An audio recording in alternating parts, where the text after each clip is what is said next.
How are you guys? This video is just dedicated to people who want to start any kind of farming. The things that I wish I knew, and the things I want to educate you so that if you're a small scale farmer, you can benefit from this knowledge. I've been doing farming for quite a while, and mostly I've been doing pyrethrum farming and poultry farming.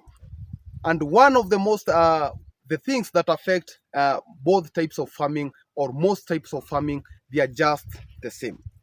So we'll just dive into the things that they can make farming a nightmare for you. And just any type of farming, if you are doing beans, if you are doing maize, any type of farming. Number one, you just have to educate yourself about the type of farming that you need to do. For example, for me, I had to travel a lot so that I can equip myself with enough knowledge about the poultry farming when I was about starting. Because the previous time before I started keeping the layers, I had gone to Naivasha and I bought a lot of chickens. They were around the first batch was around 400. The next batch was around 1,000, and all of them died because of lack of knowledge. And that was a very bad thing because I had invested a lot of money. I had bought a lot of feeds, but one thing that I had no information about was about the vaccination. So I had not equipped myself with enough knowledge about the type of farming that I was venturing in. Number two is the market. After farming, after you become a successful farmer, you have the produce already. Where are you going to take your produce?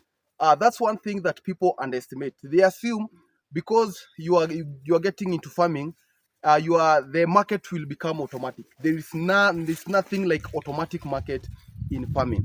If you want to venture in farming, you have just to look for market before, and you have to know the dynamics of the market. When are you supposed to produce? When are the markets ready for production? And when is the best time to have the best prices? Because most of the times you can have the produce, and when the supply is too much and the demand is too low, you're supposed to be producing your things when the demand is too high.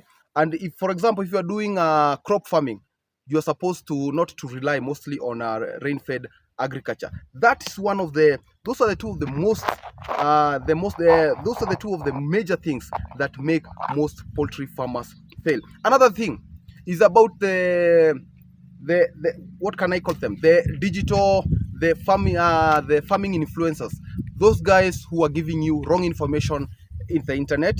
They are exaggerating a lot of numbers about their profits. You go to internet pages and you see people are doing dairy farming, and you see I'm getting millions from dairy farming. People start confusing others. I'm getting millions from sheep farming, from rabbit farming, but they are not getting you the detail that you're supposed to have when you are dealing with when you are doing that type of farming. So there have been a lot of hype and a lot of disinformation and a lot of lies that has been circulating around the media, especially the social media regarding farming. And that's one thing. You give people false expectation, and when they get to farming, they have a different thing, and you discourage them a lot. So you don't have to rely much on what you see on the internet.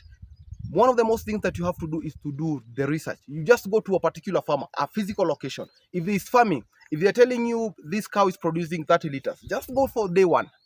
Go for another impromptu visit, day two.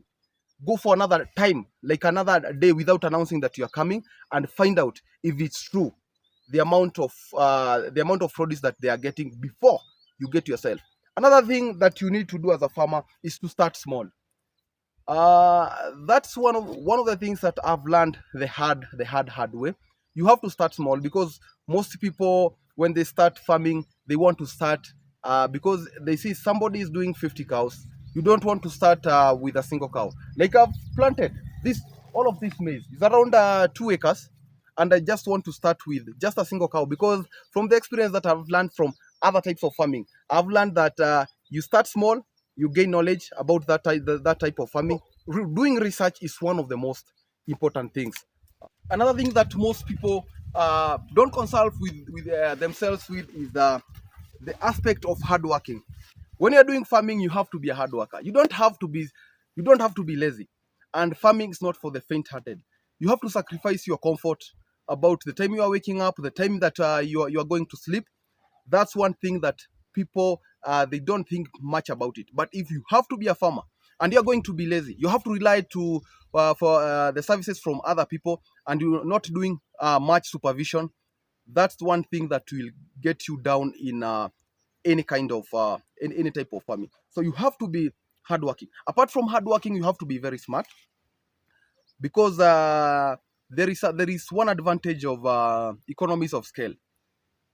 If you are doing poultry farming, if you are getting your fodder, you are getting your poultry feed from a supplier, and you are taking large quantities, there is the advantage you get from the quantities that you get. So that it's called the economies of scale, because you are getting produce in large quantities. You get very low prices. Again, when you are doing other kind of farming, let's say you are doing potato farming, you are doing tomato farming, when you have good numbers, you have a pivot, so you are able to leverage your the produce, and you are able to get very, very good prices. Another thing is the workers that you are dealing with. You have to be in very, very good in very, very good terms with them, because some of the people, they can mess the whole thing about farming for you. Because if people they are not doing they are not trained well, or they are not good hearted, there are people who can destroy your venture.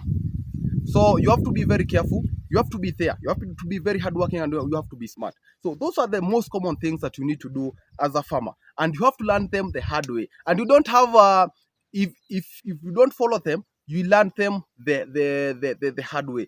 And that is one truth about farming. Another thing is you have to expect losses at a certain point. For example, if you are doing crop farming, there are sometimes that the weather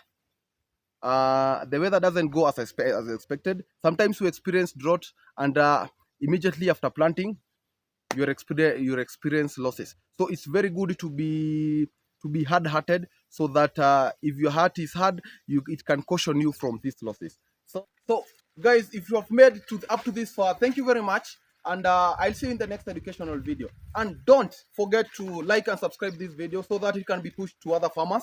And I will see you in another educational video. If you want to see us again, please like, and don't forget to subscribe. Bye. God bless you. Peace.